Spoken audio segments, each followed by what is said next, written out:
introduced all three of you, and given your qualifications and experience, it is a great privilege for me to be hosting this panel. And we are really happy that you could grace us today with your presence. And that's why all these students are excited for your session, and we really look forward to it. So, without further ado, I will move on to the first question. So when we talk about stories from war or counter-strike operations, we tend to forget the psychological impact or the emotions a soldier or an officer goes through. So how difficult was it to capture those emotions in all the books that you have wrote? Mr. Ashok sir?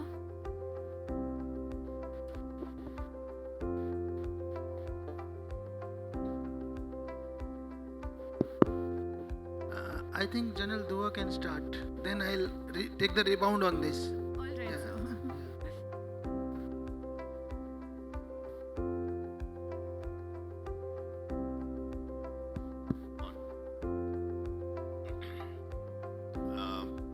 Thank you. First of all, thank you very much for inviting me here. It's such a pleasure to see you all eager young faces. आप सबको देख के बहुत अच्छा लगता है और खास तौर पे ये जो यूनिफॉर्म में बैठे हुए हैं एनसीसी कैडेट्स. हाउस द जोश? नहीं, ये पारुल यूनिवर्सिटी जैसा नहीं है. एक बार और कोशिश करते हैं आपके सवाल का जवाब देने से पहले. हाउस द जोश?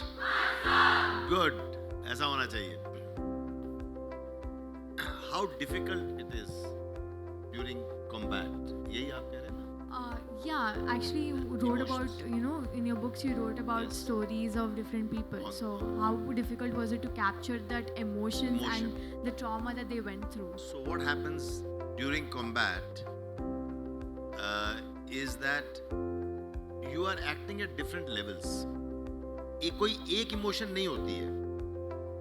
डिफरेंट लेवल्स इसलिए कि आप अगर एक लड़ाई में जा रहे हैं तो एक तरफ आपके अपने साथी हैं, आपके सामने मिशन है जो अचीव करना है. अगर इन्होंने टाइगर हिल को कैप्चर करना है तो टाइगर हिल को कैप्चर करना वो मिशन है.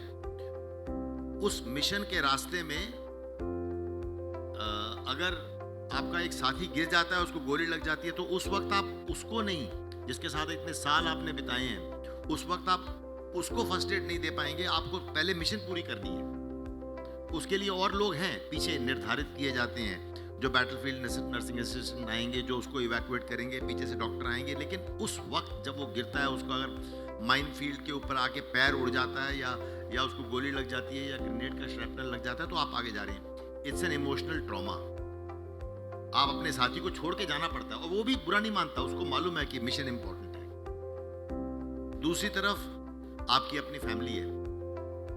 शायद ही कोई ऐसा सोल्जर होगा जो लड़ाई के दौरान अपनी फैमिली के बारे में सोचता होगा. लड़ाई के दौरान कोई ये नहीं सोचता कि मेरे बीवी बच्चों का क्या होगा, what will happen to them, otherwise तो वो कमजोर हो जाएगा.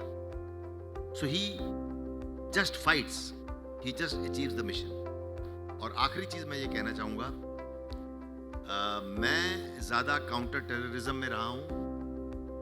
काउंटर टेररिज्म में एक और इमोशन होती है और वो ये कि ये हमारा ज़्यादातर ये जो हैं, जो टेररिस्ट मरते हैं, ये हमारे ही बच्चे हैं. They are misguided children. गलत रास्ते पे चले गए हैं लेकिन हमारे ही हैं. एक टेररिस्ट को उस वक्त तो किल और बी किल्ड वाला सिचुएशन होती है, यानी कि अगर आप गोली नहीं मारोगे तो वो आपको गोली मार देगा.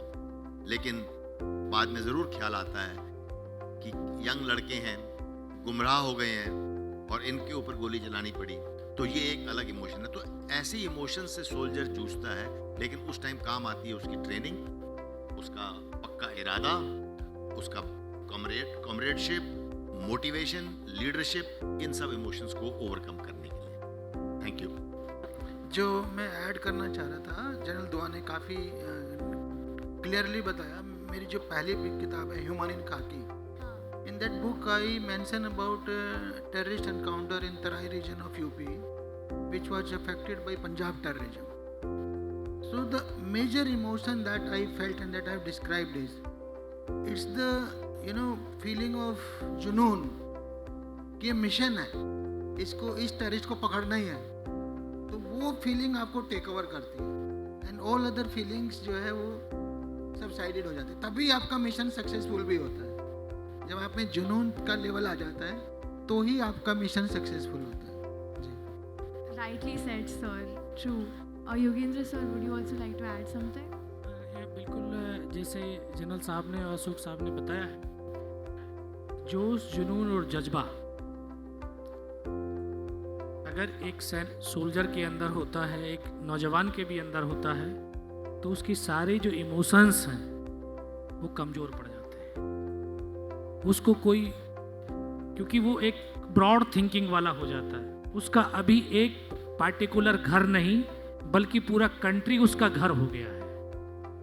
तो वहाँ वो बहुत ब्रॉड थिंकिंग से सोचता है कि मेरा देश अगर सुरक्षित रहा तो मेरा परिवार भी सुरक्षित रहेगा, इसलिए वो अपने आप को अपने मिशन के लिए समर्पित कर देता है और फिर वो उस मिशन पर बढ़ जाता है। Thank you so much, sir. I think one thing that all of us can learn from is the love that each soldier has to their country, which is above everything else.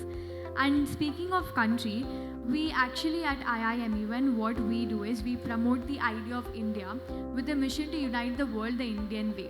तो हम ये जो youth के बच्चे होते हैं ना, उनको सेंसिटाइज करते हैं इस बारे में। तो we have also had other speakers like Shabana Azmi ma'am, Chetan Bhagat sir, who have also spoken about this. But one can't deny that the right people to speak about the idea of India is definitely, from the security forces. Because definitely you have the power and you deserve to, speak about the country, because you've been ensuring the safety of all its citizens, and that is something that we can't thank you enough for. So as a soldier and as an officer, what is your definition of India and what is the idea that you have for India? Ashok sir.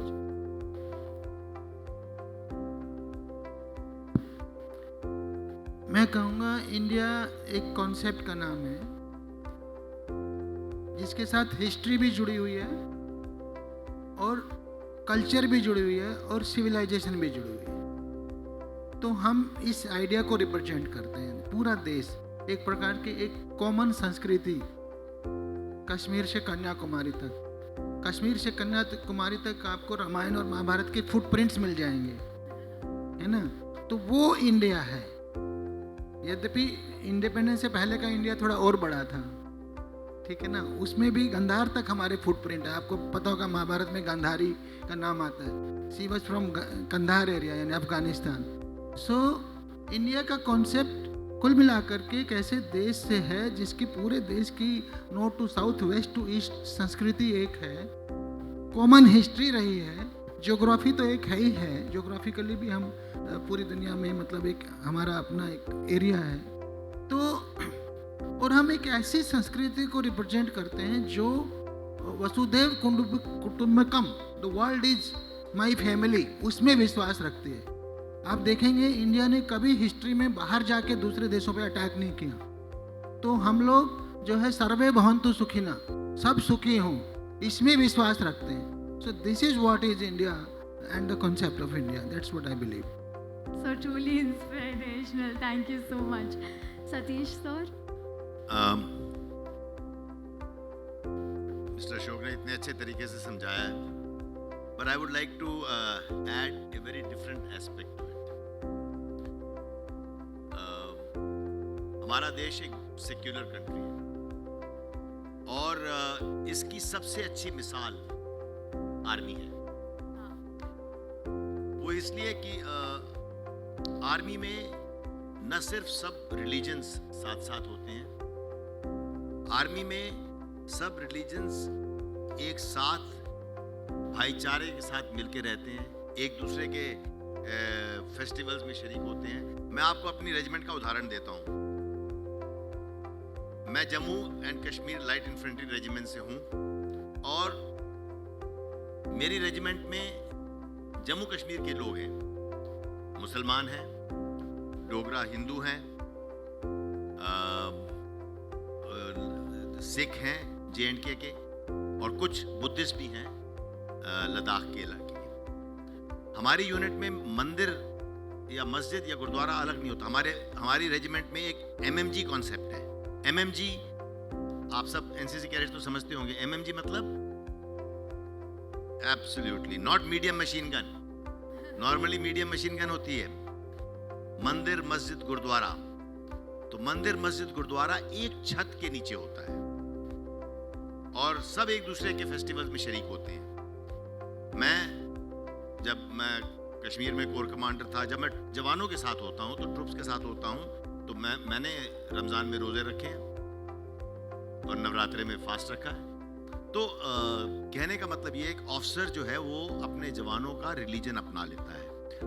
ये पहलू मैं इसलिए बता रहा हूँ, हालांकि forces से यानी आर्म फोर्सेस से, पुलिस से सीखने के लिए बहुत कुछ है, पर हमारे देश में आई थिंक इस कम्युनल हार्मनी की बहुत ज़्यादा ज़रूरत है। और ये एक ऐसी चीज़ है जो आप सब नागरिक, यूथ, युवा पीढ़ी, बच्चे, हम सब इंडियन आर्म फोर्सेस से बहुत अच्छे तरीके से सीख सकते हैं। Thank you. Totally agreed, sir. Very true. I mean, like touching on to the previous point, आपने बोला था कि for an officer, the love for their country is the utmost priority. So naturally, communal harmony is present.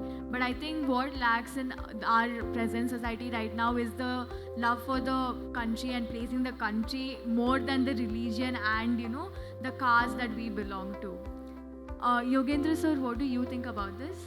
बिल्कुल, जिस तरह से general साहब ने बताया कि एक जो सैनिक होता है ना, वो किसी धर्म, जाति, क्षेत्र या वर्ण का नहीं होता, बल्कि वो पूरे हिंदुस्तान का होता है। उसके एक वर्दीधारी के अंदर सभी धर्म, सभी जातियां, सभी क्षेत्र और वर्ण सब कुछ समाहित होता है। अभी general sir Jammu and Kashmir light infantry के हैं, मैं ग्रेनेडियर रेजिमेंट का हूँ। और ग्रेनेडियर रेजिमेंट एक ऐसा रेजिमेंट जो एक वेपन के ऊपर बना है, ग्रेनेड के ऊपर बना है। तो all over India all religions के, सभी धर्मों के, सभी जातियों के हमारे रेजिमेंट में हैं। तो जिस तरह से फौज का कॉन्सेप्ट ही है MMGG, मंदिर मस्जिद गुरुद्वारा और गोम्फा भी है।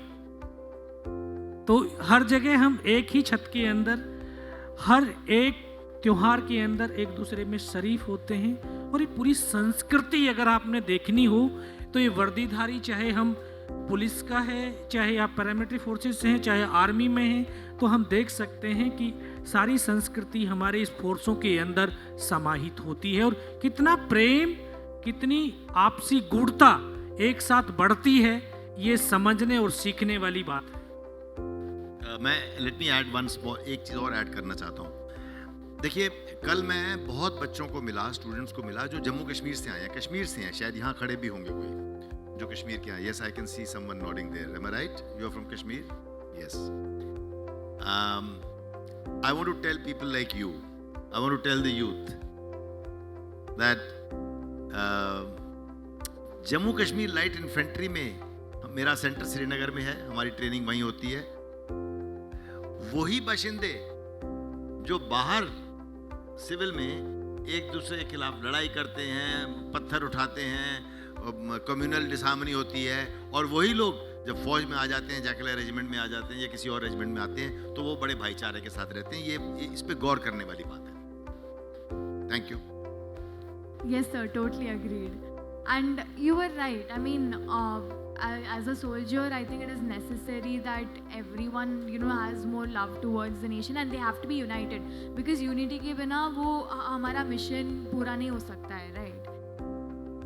Sir, actually, what I wanted to ask you is, when we see countries like USA, Canada and other countries, we can see that वो आर्मी को इतना हाइट में प्लेस करते हैं कि वो एक पूरा डिसिप्लिन होता है स्टडीज़ में।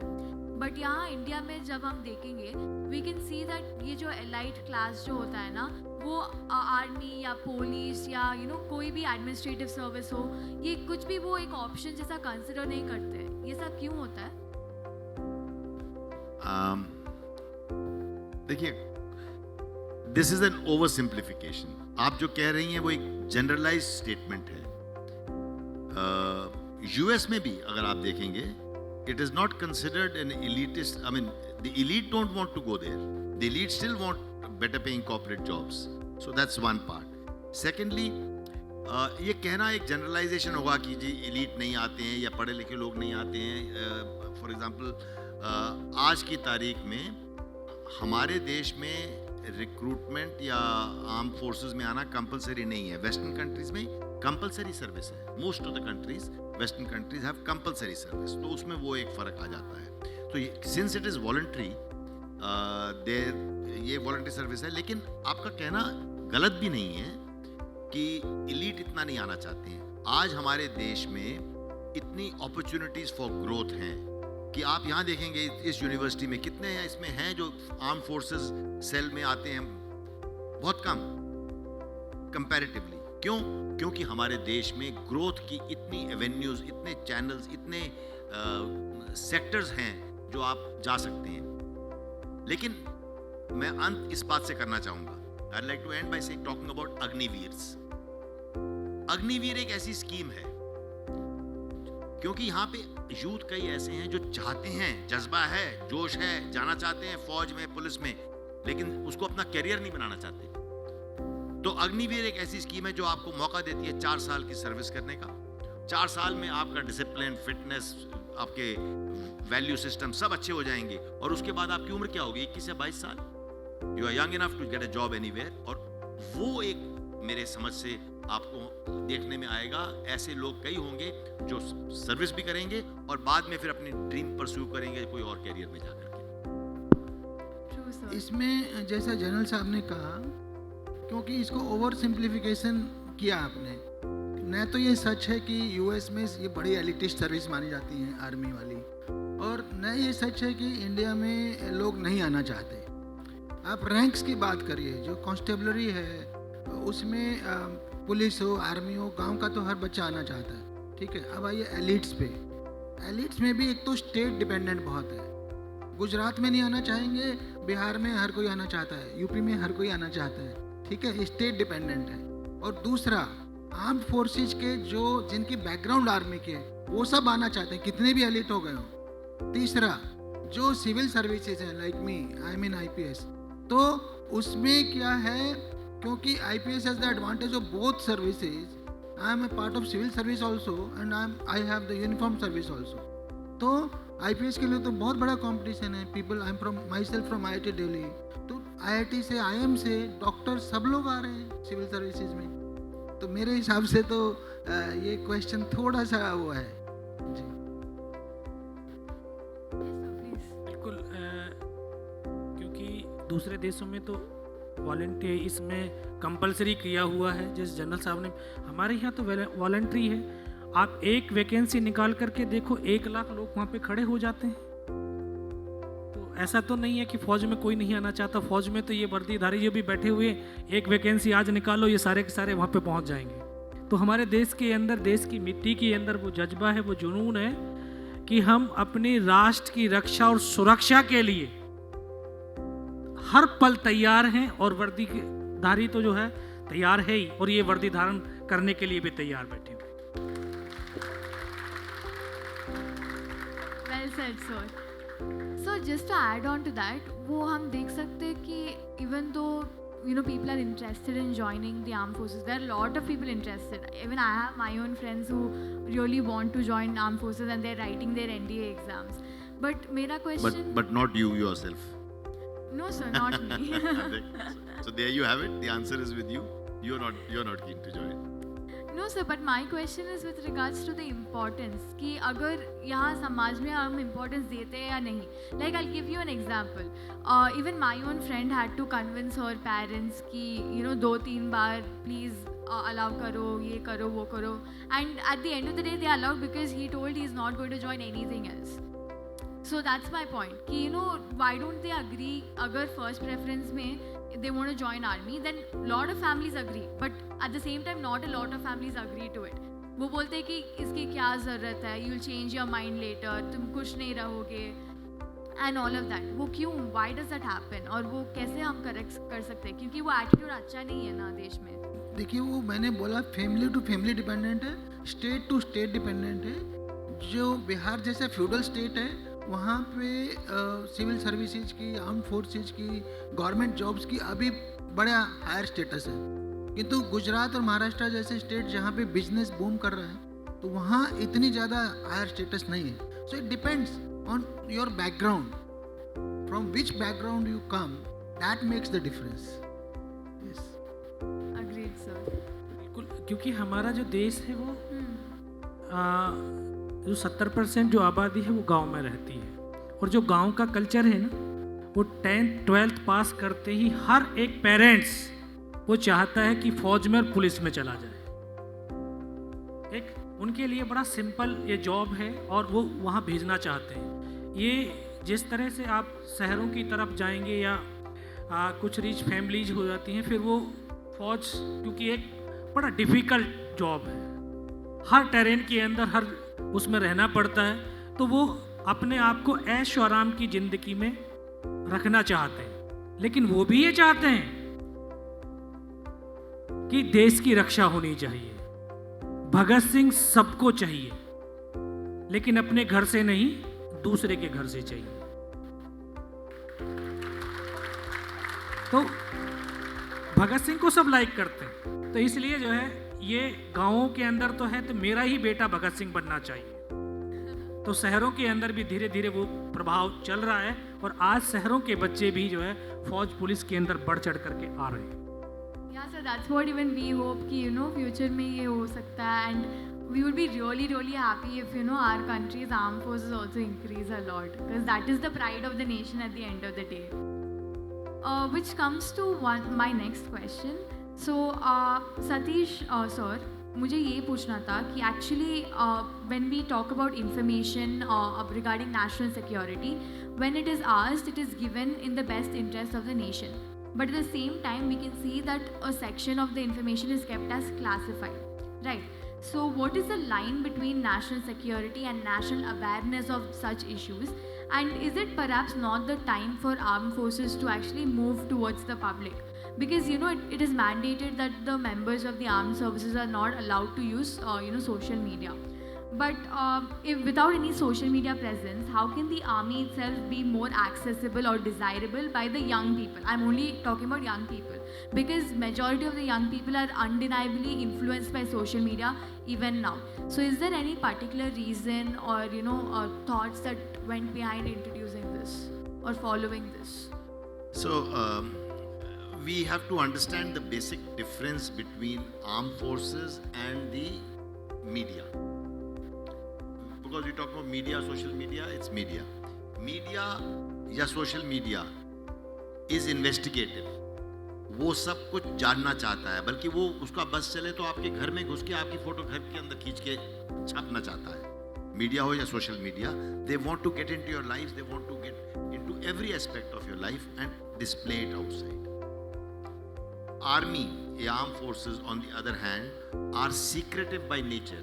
We should not let out our plans. हमारे ऑपरेशन कहाँ होंगे, किस तरीके से होंगे, किसके क्या है, हमारे टारगेट क्या है, टाइमिंग क्या है, रेड कब होगी, सर्जिकल स्ट्राइक कब होगी, हम नहीं बताना चाहते. It is a requirement to keep it secret. So we must understand that there is a difference between, that is the divergence between media and the army. तो ऐसे में ये क्लैश होना स्वाभाविक है, और consequently इंफॉर्मेशन किसको नहीं मिलती है? पब्लिक को. आपको नहीं मिलती है या ठीक से नहीं मिल पाती है. लेकिन आजकल के दौर में ये जो social media, like you rightly said, has become very pervasive and very important. It is important that the public also knows कि क्या हो रहा है.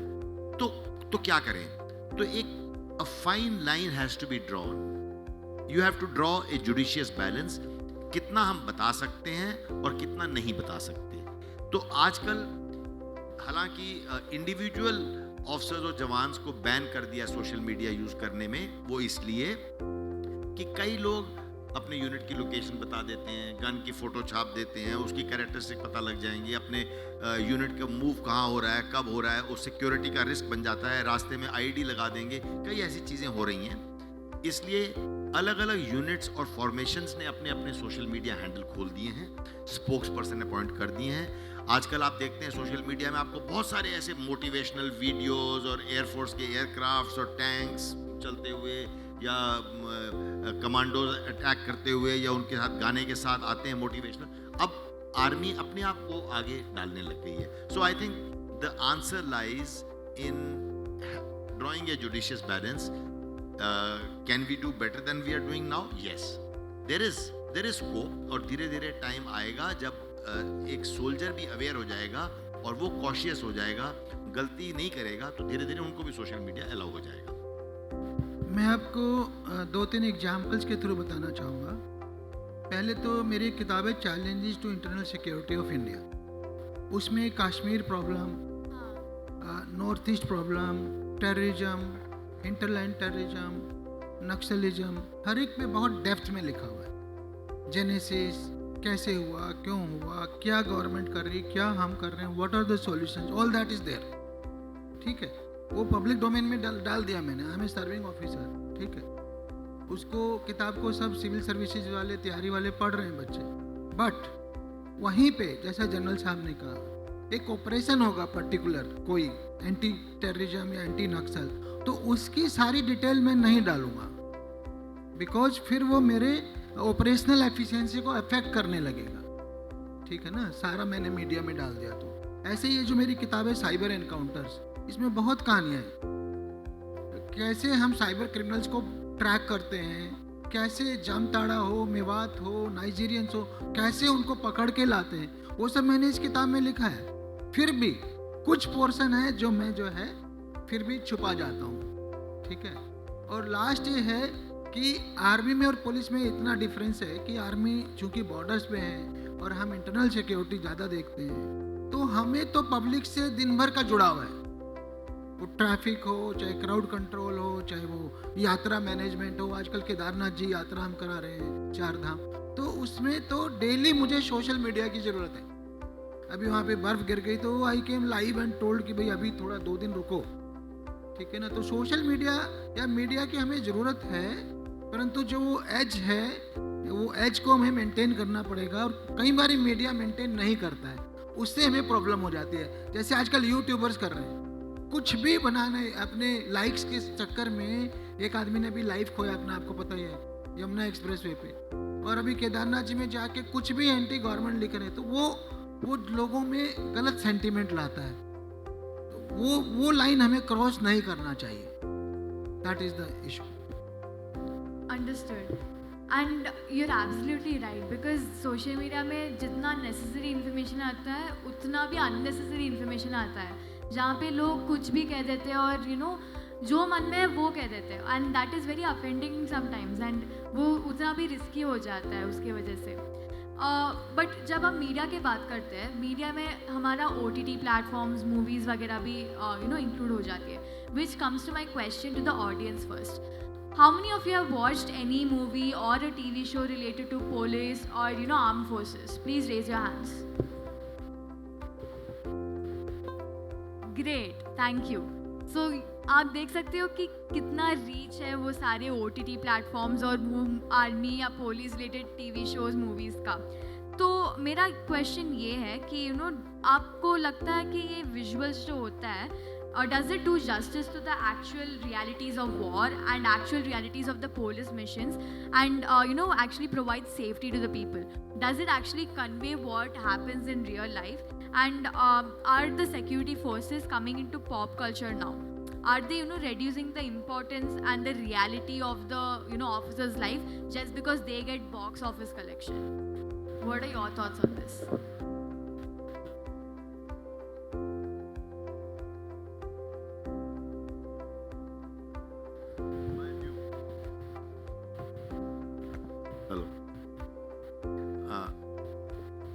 देखिए, यू आर राइट टू से, अगर बॉलीवुड कोई पिक्चर बनाएगा तो बॉलीवुड की अपनी कंपल्शंस भी हैं for a movie to sell. अब मैं उदाहरण लेता हूँ उड़ी का. आपने उसमें सुना ये सर्जिकल स्ट्राइक, मैं कोर कमांडर था, हमने सर्जिकल स्ट्राइक की. मेरे से बहुत लोग पूछते हैं कि सर्जिकल स्ट्राइक जो उड़ी पिक्चर है वो बिल्कुल सर्जिकल स्ट्राइक करेक्ट है कि नहीं. देखिए, वो स्टोरी करेक्ट हो ही नहीं सकती, क्योंकि असली स्टोरी क्या है वो हमने बताई नहीं है सीक्रेसी की वजह से. लेकिन it is by and large correct. और वो उसमें लिखा हुआ है, शुरू में लिखा आता है based on the idea of, ये नहीं कह रहे कि पूरी उसकी स्टोरी है, उसके ऊपर बेस्ड है। यानी कि उड़ी में टेररिस्ट अटैक हुआ, फिर हमने पार जाके टेररिस्ट कैंप पे किया। अब उसके बाद बीच में उनको फिल्मी मसाला डालना ज़रूरी है, एक गाना भी डालेंगे, वो कुछ और चीज़ें भी करेंगे, वो उनकी अपनी कंपल्शन है अगर मूवी ने सेल करना है। लेकिन कुछ और अच्छी पिक्चरें थी जिसमें ऐसा ज़रूरी नहीं। अब LOC एक पिक्चर है, बॉर्डर पिक्चर थी, ये कई मूवीज़ ऐसी हैं जो काफ़ी हद तक ठीक होती हैं स्टोरी में, 100% नहीं हो सकती हैं, उनकी अपनी कंपल्शंस है, लेकिन वो आप सबके सामने एक सच्चाई को रखते हैं। अगर ये डॉक्यूमेंट्री होती तो आप देखने नहीं जाते सिनेमा हॉल में या OTT में, लेकिन क्योंकि एक पिक्चर बनाई है वो आप देखते हैं और आपको याद रहता है। अभी मैंने बोला हाउस द जोश, ये किसका सेंटेंस है? पूरी पिक्चर का है। मैं तो सर्जिकल स्ट्राइक की बात करता हूँ इसलिए हाउस द जोश पूछता हूँ, कितना अच्छा सेंटेंस है, पूरे देश भर का नारा बन गया ये। सो आई थिंक होना चाहिए as long as they don't go overboard. Understood. And Ashok sir, what is the case with police related cinemas? Police की तो जो कहानी है कि पुराने ज़माने की फिल्में तो पुलिस के बिना पूरी नहीं होती थी, और उन फिल्मों में पुलिस को नॉर्मली नेगेटिव रोल में दिखाया जाता था, और नॉर्मली पुलिस हमेशा लेट आती थी। लास्ट में जब सब कुछ हो जाता था, जनरल साहब भी एग्री कर रहे हैं। फिर मैंने सोचा ऐसा क्यों होता है, तो फिर मुझे समझ आया कि अगर उन्होंने पुलिस को सारा काम करते दिखा दिया तो फिर हीरो क्या करेगा, तो सारा काम वो हीरो से कराते थे, इसलिए पुलिस को विलेन बनाते थे, तो वो सच नहीं था। उसके बाद फिल्में ऐसी भी आई, दबंग आ गई, फिर सिंघम आ गई, तो न वो सच था न ये सच है। बीच में एक अर्ध सत्य आई थी, बहुत टफ मूवी थी ओमपुरी की। तो सच कहीं, जैसा जनरल साहब ने कहा, सच कहीं बीच का है। जो रियल पुलिसिंग लाइफ है वो आप ये मेरी खाकी में इंसान, हिंदी ह्यूमन इन खाकी एंड साइबर एनकाउंटर्स पढ़ेंगे, दोनों लैंग्वेज में, हिंदी इंग्लिश में, तो आपको समझ आएगा कि पुलिस कितनी मेहनत करती है केसेस को वर्कआउट करने के लिए, ठीक है, और फिर भी कुछ केसेस वर्कआउट नहीं हो पाते। परंतु हम सोचें कि हर पुलिस वाला सिंघम बन जाएगा, वो भी रियलिटी से दूर है। ये Understood, sir. Yogendra sir, what do you think about this? हाँ बिल्कुल, जो भी मूवी है और ये इनमें 50-50 होता है। अभी मुझसे भी पूछते हैं कि ये जो आपका रोल मनोज वाजपेयी ने किया है LOC कारगिल में, ये वही टाइगर हिल है? मैं कहा ये वो टाइगर हिल नहीं है, लेकिन ये टाइगर हिल जैसे ही उन्होंने पहाड़ी को दर्शाया है, -20 डिग्री टेम्परेचर था उस समय, तो इस टेम्परेचर में तो वो काम नहीं कर सकते हैं। लेकिन उस स्टोरी को दिखाने का उनका मकसद ये था कि कारगिल के अंदर हमारे सैनिकों ने इस तरह की डिफिकल्टियों के बावजूद उन पहाड़ियों के ऊपर तिरंगा फहरा दिया, क्योंकि दुश्मन हाइट्स पर भी है, हम फौज पूरी नीचे है, यहां से ऊपर भी जाना है, मौसम की भी मार है, वो मौसम से भी लड़ रहा है और दुश्मन से भी लड़ रहा है, दुश्मन के पास पूरा एडवांटेज है। तो इस तमाम परिस्थितियों में हिंदुस्तान के सैनिक किस तरह से अपने जोश, जुनून और जज्बे के तहत माँ भारती की रक्षा करते हैं, ये उन्होंने दिखाने का पूरा प्रयास किया है, जो हमारे उस थिएटर वाले दिखाते हैं, और ये सच भी है। Understood, sir. Sir, I think it is definitely right. I mean, जो आपने बोला था, और सतीश, जो सतीश सर ने और अशोक सर ने भी कहा था, it is definitely right. Because जो भी है, because of these films, army is now portrayed in a very higher height. I mean, जो हम सोशल मीडिया की बात कर रहे थे ना, वो इस मीडिया के फॉर्म में हो गया, एक्चुअली स्पीकिंग, वो जो गोल था। And like Satish sir was saying, I think as long as they don't cross the particular line जहाँ पे वो पूरा information fake हो जाता है and all that, I think it is good enough. And thank you so much. Ashok sir, आपने cyber encounter के बारे में बात किया था आपके बुक, जहाँ पे आपने वो साइबर अटैक्स और साइबर क्राइम्स के बारे में लिखा था। तो मुझे सिर्फ ये पूछना था कि एक्चुअली इंडिया में $6 trillion was the cost of cyber crime in 2021, and वो ये प्रेडिक्ट हो चुका है कि थर्ड वर्ल्ड वॉर भी साइबर क्राइम की वजह से ही होगा। एंड द डार्क वेब जो होता है ना वो 97% ऑफ द इंटरनेट को बढ़ चुका है. तो आप प्लीज़ शेयर कर दीजिए कि आपका ओपिनियन क्या है and how do you think the situation is this grave, and हम जो प्रिपेयर कर रहे हैं साइबर क्राइम्स और साइबर लॉज के थ्रू वो काफ़ी है या नहीं? देखिए, जो साइबर क्राइम का वॉल्यूम है वो एक्चुअल में इतना ज़्यादा बढ़ गया है कि वो ऑलमोस्ट हमारी मैनेजमेंट के बाहर आ गया. जो फिगर्स हैं, आपने तो उसको मॉनेटरी फिगर्स देने का कोशिश किया कि 6 ट्रिलियन इन 1 ईयर. ठीक है, I will tell you the number of complaints that are registered on national cyber crime reporting portal per annum. It is more than 10 lakhs. 10 lakhs plus complaints in a year. Just imagine how much big the cybercrime has become. One point. Secondly, you talked about darknet. Darknet 97% अब वो कोई नहीं जानता. हाँ, मतलब अभी इतने सारे लोगों में से तो कोई भी डार्कनेट पे नहीं. Therefore, but certainly darknet is a major area of concern. जो हमें दिखता है वो मेन इंटरनेट दिखता है, बट जो डार्कनेट है वो एक अलग दुनिया है. वहाँ पे आपका सारा डाटा बिकता है, आपके सारे कॉन्टैक्ट नंबर्स बिकते हैं, आपके आधार कार्ड बिक जाते हैं, उसके नाम पे कोई फेक आईडी खोल देता है, आपका बैंक अकाउंट खोल देता है, आपके नाम से सिम ले लेता है. तो ये सब जो साइबर क्राइम की स्टोरीज हैं, that is what I have tried to explain in this book by Penguin, कि साइबर क्राइम कैसे कर रहे हैं लोग, कैसे उसे पुलिस वर्कआउट करती है, और कैसे हम साइबर क्राइम से बच सकते हैं. क्या क्या बेसिक साइबर सेफ्टी टिप्स हैं. ठीक है, अगर आपके बाद में बच्चे चाहेंगे तो I will tell them some few basic tips. तो बहुत ज़रूरी है कि कैसे हम सब साइबर क्राइम से बच सकते हैं. Yes sir, definitely. And sir मुझे ये पूछना था कि क्या हमारा गवर्नमेंट काफ़ी कर रही है regarding cyber crime related laws? Are they able to keep track of the cyber crime and are they able to reduce it? देखिए, गवर्नमेंट तो बहुत कुछ कर रही है. एक integrated cyber crime coordination centre बनाया IC4, और ऑनरेबल HM महोदय ने अभी हाल ही में 2-1 साल पहले 1930 एक साइबर हेल्पलाइन जारी किया. Anyone can call the number and report the cyber crime case. But जो चैलेंज है ना वो बहुत ही बड़ा है. I will tell you just 2 examples. पहला बड़ा चैलेंज का कारण है कि जो फिजिकल क्राइम था उसके लिए आपको मौके पे आना पड़ता था. चोरी हो, लूट हो, डकैती हो, मर्डर हो, you will come to the scene of crime. ठीक है ना, तो उसमें रिस्क भी इन्वॉल्व है. पकड़े जाओगे, देखे जाओगे, CCTV कैमरा में आ जाओगे, तो आपके बहुत सारे फिजिकल फुटप्रिंट्स हैं.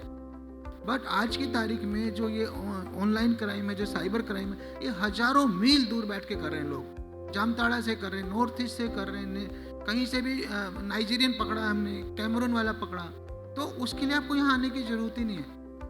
तो एक जो ट्रेडिशनल क्राइम है, कितना भी बड़ा गैंग हो, महीने में 5-6 कर लेगा. यहाँ तो एक दिन में 20 क्राइम कर देता है एक बंदा, क्योंकि दूर बैठा है. उसको तो बस फ़ोन घुमाना है, 1000 लोगों को भेजा, नंबरों पे भेजा, 10 लोग फिशिंग में फंस गए, तो 10 क्राइम हो गए उसके.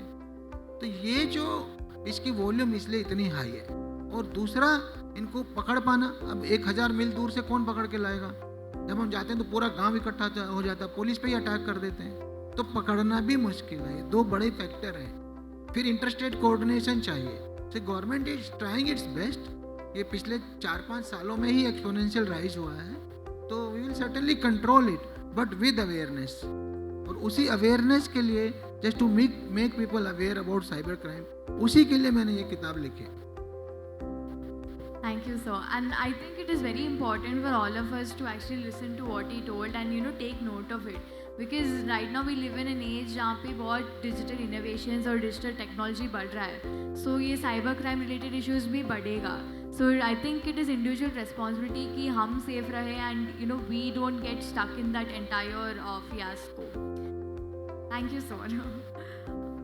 Yogendra sir, you had told about your experience in Kargil war. So I think your book, which is The Hero of Tiger Hill, also entails your experience about as a 19-year-old how you faced Kargil war, and it gives details about it. So can you briefly tell us your memories of the battle that happened at Tiger Hill, and why did you choose this as your title for the book? Hero of Tiger Hill, इसमें से पहले book का जो prime नाम था सिपाही का परमवीर, क्योंकि मेरे पिता एक सिपाही थे और उन्होंने 65 और 71 का युद्ध लड़ा था। उन्हीं की कहानियों को सुन करके मैं बड़ा हुआ था और फिर फौज में मैं भी एक सिपाही की तरह भर्ती हुआ। तो उनका बेटा एक परमवीर बन जाता है, तो उस कहानी को मैंने इन शब्दों के रूप में लिखने की कोशिश करी कि एक किसान और जवान का बेटा किस तरह से संघर्ष करते हुए फौज तक पहुंचता है। और ये एक और इसमें मैंने कोशिश की है, और आप सब जो यूथ है आप भी जो है इसको देख पा रहे होंगे और जो है महसूस भी करते हैं कि आप जब दिल और दिमाग के अंदर किसी आइडिया को, किसी रोल मॉडल को आप अपने दिल दिमाग के अंदर अंकित कर लेते हैं, तो उसी तरह की आपकी सोच बननी शुरू होती है। वो सोच आपके बिहेवियर को चेंज करती है, आपके एटीट्यूड को चेंज करती है, आपकी पर्सनैलिटी को अलग चेंज कर देती है। और जो आप सोच रहे हैं वो पूरा ना हो, ये असंभव है, क्योंकि उसके ऊपर आपने 100 नहीं बल्कि 200% जो आपकी एनर्जी है, चाहे आपकी फिजिकल एनर्जी है, चाहे आपकी मेंटल एनर्जी है, चाहे आपकी इमोशनल एनर्जी है, चाहे आपकी अध्यात्म वाली एनर्जी है, सारी एनर्जी उसी पर लगा दी है। तो उसमें वो एनर्जी आपके सक्सेस तक आपको लेकर के जाएगी। टाइगर हिल एक ऐसी दुर्गम पहाड़ी थी जिससे पूरा दराज सेक्टर डोमिनेट था। 17,000 फीट ऊंची पहाड़ी थी, -20 डिग्री टेम्परेचर, एक कंपनी का डिप्लॉयमेंट, और 17,000 फीट से ऊपर से दुश्मन अगर देखे तो दूर से दूर आसानी से लोगों को या सैनिकों को बर्बाद कर सकता है। तो फौज मरने के लिए तो नहीं होती ना, फौज मारने के लिए होती है। तो अपनी मूवमेंट को किस तरह से छुपाया जा सकता है, ये हमारी एक ट्रेनिंग का पार्ट है। तो अपने उस ट्रेनिंग का वहां पर प्रदर्शन करने का सुनहरा अवसर था, एक अपनी स्किल को दिखाने का सुनहरा अवसर था, एक लीडरशिप की उच्च जो पराकाष्ठा है उसको दिखाने का सुनहरा अवसर था। तो हमने उस लीडरशिप, अपनी ट्रेनिंग, अपने टीम वर्क, तो उससे बहुत सारी प्लानिंग की, और प्लानिंग करके जब हम टाइगर हिल के ऊपर पहुंचे, रात का सहारा लेकर के पहुंचे, क्योंकि अपनी मूवमेंट को छुपाना था। और ऐसा समय भी आया था कि बिल्कुल 90 डिग्री की चट्टान जहां पर चढ़ना असंभव सा प्रतीत हो गया था, वहां पर रस्सियों के सहारे हमारी फौज ऊपर चढ़ी और हम 7 जवान पहुंचे। 7 जवान और ऊपर पाकिस्तान के 150 जवान, लेकिन निडरता के साथ, साहस के साथ, जोश और जुनून और जज्बे के साथ ये 7 सैनिक आखिरी गोली और आखिरी सांस तक लड़ते रहे। और उनकी वो लड़ाई, उनका वो साहस, उनकी जो वीरता ने दुश्मन को हिला करके रख दिया। मैं आज आपके सामने बैठा हूं, 17 गोलियां लगी हुई हैं।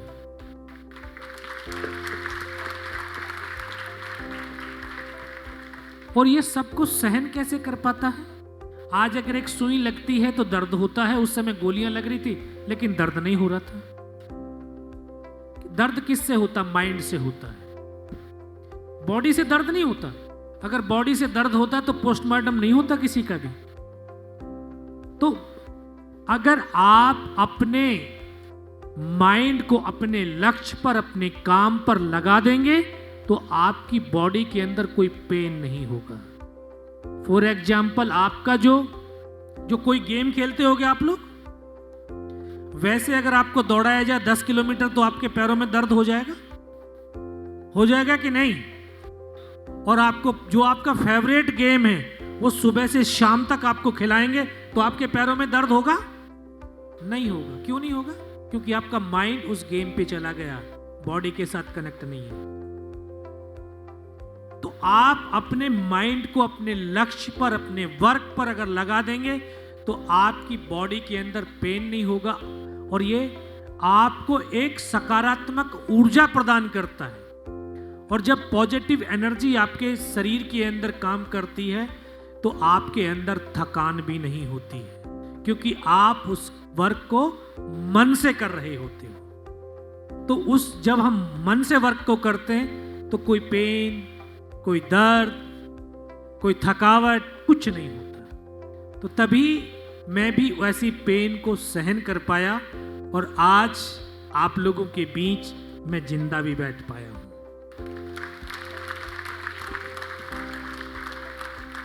So that was very inspirational, like truly inspirational. And I'm pretty sure it's not only you, there's so many other soldiers in the same way. And when we get to interact with someone like that, it is genuinely very inspirational for all of us here. Because we are all normal human beings and we don't have that strength that you all over here have. And we hope to inculcate it sometime in the future. बिल्कुल, आपने जो फिल्मों के अंदर जो बहुत सारे scene देखे होंगे ना, गर्दनें कटती हैं, धड़ चलते हैं, मैंने उन पलों को जिया भी है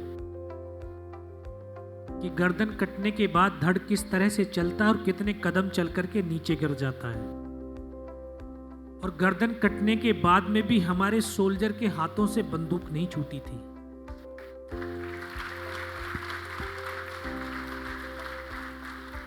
मैंने अपने जवानों के, अपने साथियों के हाथ और पैर को कटते हुए देखा है और जमीन पर वो अंग जब कट करके गिरता है तो किस तरह से तड़पड़ाता है, उसको भी मैंने सहा है, देखा है। लेकिन वहां जो सबसे जो एक ही चीज वहां पे नजर आई कि लोग बोलते हैं कि अभी किसके लिए लड़ रहे थे हम? देश के लिए लड़ रहे थे? नहीं, मैं अपने साथियों और अपने यूनिट के लिए लड़ रहा था। मेरा यूनिट, मेरे साथी उस समय सर्वोपरि थे और उसकी इज्जत, मान, मर्यादा और रखना हम सबका दायित्व और कर्तव्य था। मैं अपने सैनिक की, अपने साथी की जान बचाने के लिए, उसको जिंदा रखने के लिए लड़ रहा था और सारे मिलकर के अपनी पलटन की इज्जत को बचाने के लिए लड़ रहे थे। तो हम जब अपने लिए लड़ते हैं, अपने साथी के लिए लड़ते हैं, तो ऑटोमेटिकली आप अपनी यूनिटी और अपने जो है कम्युनिटी और अपने नेशन के लिए लड़ रहे होते हो। तो इस तरह की भावना मैं किताबों में पढ़ करके गया था। 19 साल का लड़का था जिसको उम्र का भी तजुर्बा नहीं था, न सर्विस का अनुभव था, 2.5 साल की सर्विस थी। ये पढ़ करके गया था कि एक सैनिक अपने आप को अपने साथियों के लिए कुर्बान कर देता है। मैंने अपने साथियों को देखा, जख्मी थे, उनको बोला कि यार नीचे चले जाओ। अरे बोला नहीं, जीना है तो तुम्हारे साथ जीना है, मरना है तो तुम्हारे साथ मरना है।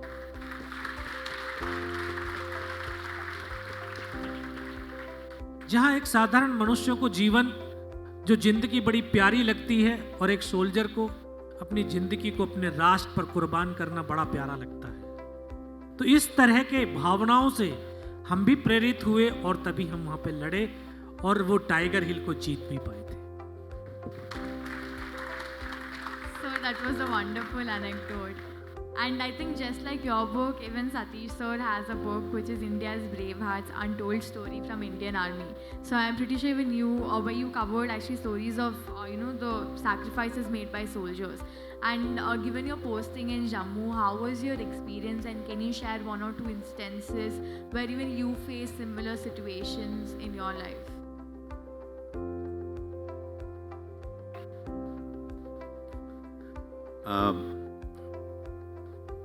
Okay, one of the stories that I have shared, written in this book,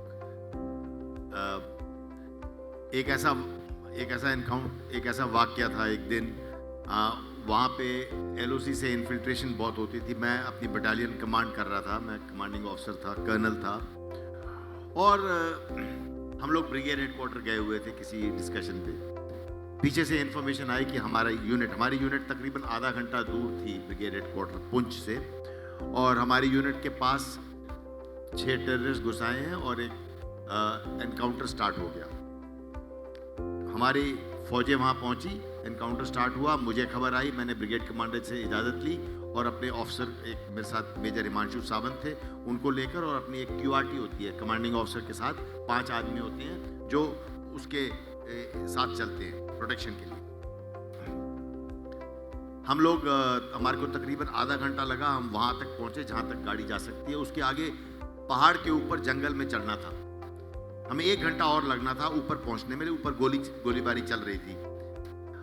आमतौर पे जब एक टेररिस्ट को हम घेराबंदी करते हैं, उसको कॉर्डन बोलते हैं, कॉर्डन लगाते हैं उसके आसपास। Cordon word is self explanatory, you can understand what a cordon is.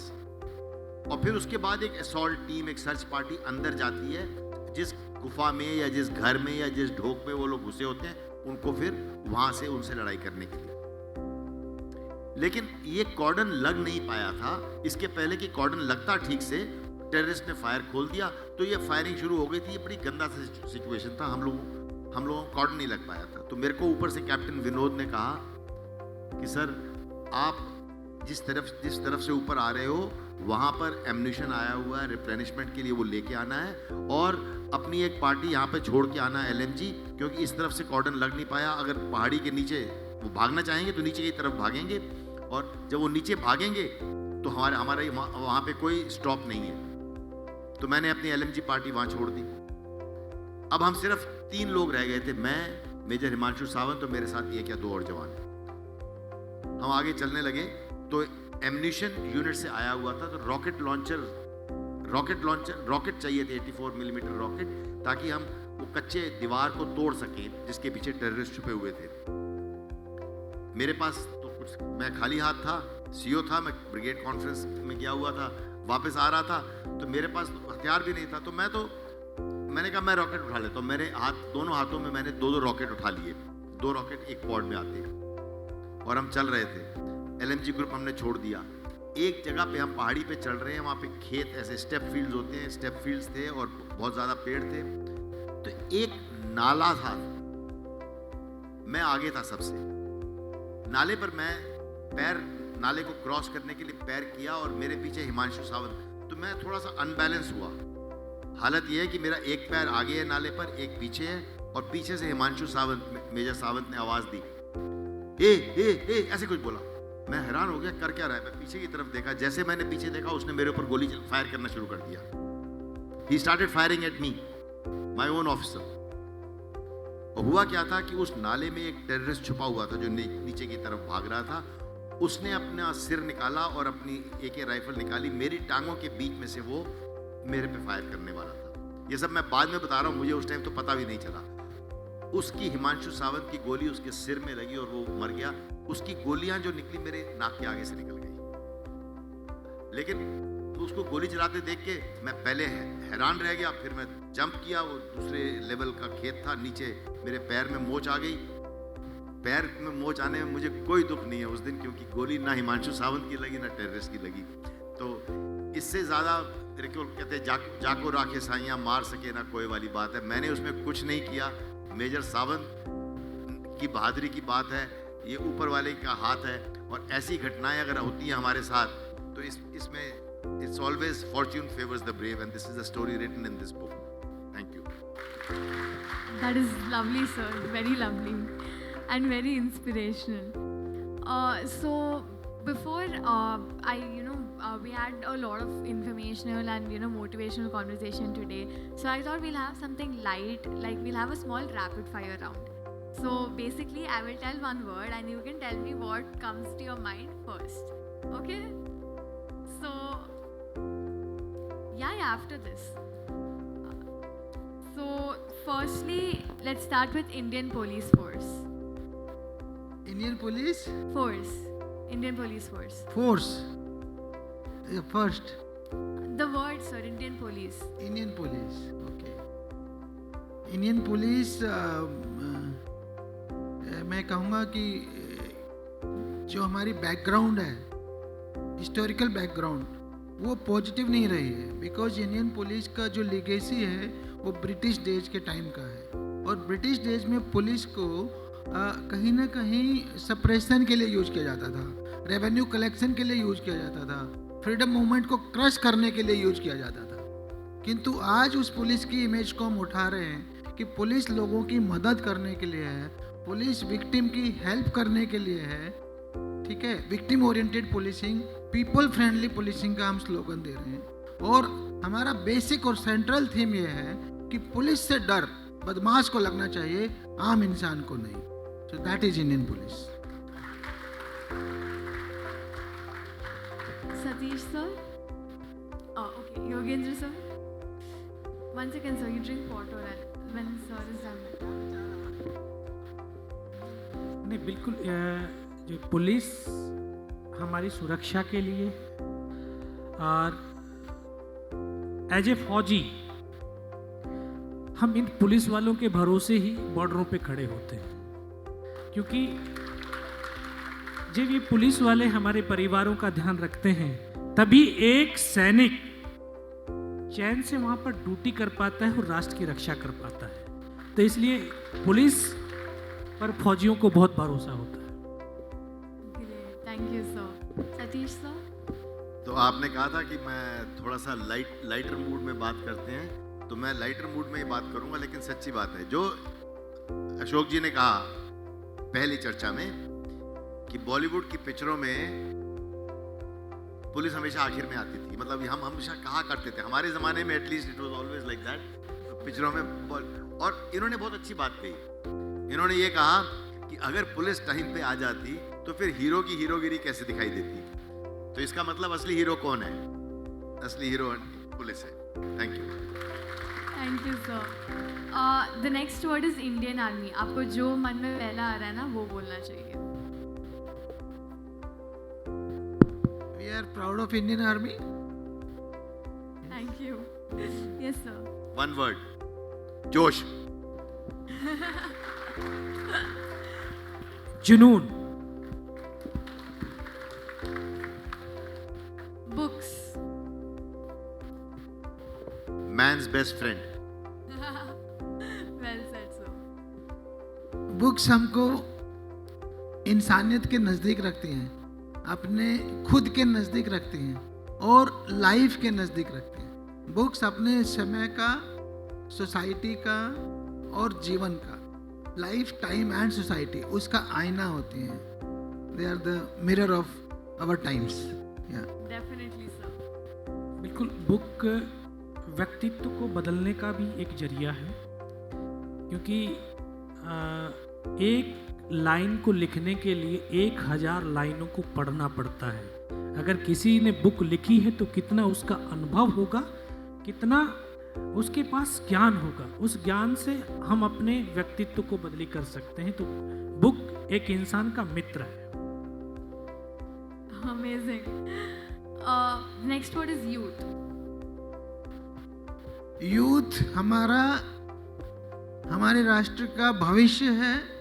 आप इसे देश को आगे बढ़ना है और यूथ को अपनी सारी एनर्जी पॉजिटिव डायरेक्शन में लगानी चाहिए, नेगेटिव में नहीं। आजकल कुछ चलन चल गए ना, drugs is cool. Drugs is not cool. Drugs मजा नहीं, ड्रग्स सजा है। ड्रग्स आपसे लाइफ को छीन लेती है। तो यूथ को, इस देश को जो हम डेवलपिंग कंट्री कहते थे अपने को, बहुत जल्दी डेवलप्ड कंट्री बनाना है और ये सब आप लोगों ने बनाना है, यूथ ने बनाना है। बिल्कुल। यूथ मतलब ये आप बैठे जो सामने, isn't it? You are going to drive the growth story of India. You will take the country forward and you will take the world forward. You are our future. Thank you. Thank you sir. Yogendra sir? Youth राष्ट्र की ऊर्जा है, शक्ति है, जो अपनी इस ऊर्जा और शक्ति से किसी भी देश की दशा और दिशा को बदलने में सक्षम है। तो आपकी जो ऊर्जा है बिल्कुल पॉजिटिव होनी चाहिए। और मैं ये कहूँगा यूथ के लिए कि आप मोहब्बत बहुत करते हैं, लेकिन वतन से खूबसूरत कोई महबूबा नहीं होती है। अगर मोहब्बत करनी है तो इस धरती से कीजिए जिसने हमें जन्म दिया है, जिसने हमें पाला है, पोसा है, भोजन दिया है, तो इससे मोहब्बत कीजिए। आपका सच में मनुष्य जीवन इस धरती पर आना सार्थक हो जाएगा। Thank you, sir. The last word, IIMUN. I think IIMUN is a real model. Model word आता है ना बीच में? Oh, no, sir, it's India's international movement to unite. Movement, sorry. But it's a real model where youth can emulate. I know that you all emulate the United Nations, the Parliament, etc. That is, you are trying to act as responsible leaders do. You're learning about these things, but I think your activities have gone way beyond that. You are also fostering national integrity, because this is people from all youth from all over the country. I have addressed a couple of IIMUN meetings earlier also, the Chandigarh chapter, and I think this is a great example of youth getting together to drive the growth story of India. Keep up the good josh and keep up the good work. Thank you, sir. IIMUN is a great movement which unites youth with experienced administrators. Yes, sir, at the end of the day, it is you all who lead us. Because without you, we won't be able to do anything in It's life. an excellent movement, yeah. ये IIMNU एक India की सकारात्मक विचारों का संग्रह करने का एक केंद्र है, जो एक यूथ के लिए उसको समर्पित कर रहा है। तो ये एक जो मूवमेंट है आपका, जो आपका मॉड्यूल है, ये एक बहुत ही सराहनीय है और बहुत ही उत्तम है कि पॉजिटिव विचारों की जो प्रवाह है पूरे देश में जा रही है। Thank you. Thank you so much, sir.